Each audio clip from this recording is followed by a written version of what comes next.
In front of me is VIVO iQOO Z10, and today I would like to show you how you can open apps in split screen view.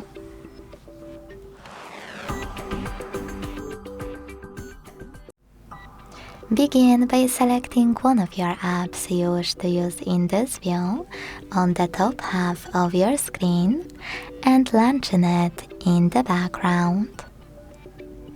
Then tap on the icon of it available at the top. Select split screen and click on the second app.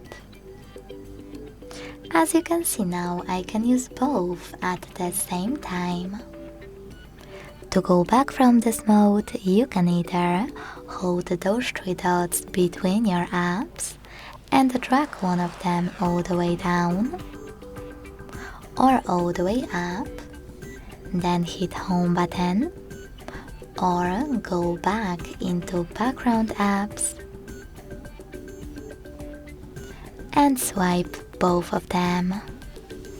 Thanks so much for watching. If you enjoyed this video, leave a like, comment and subscribe. Bye!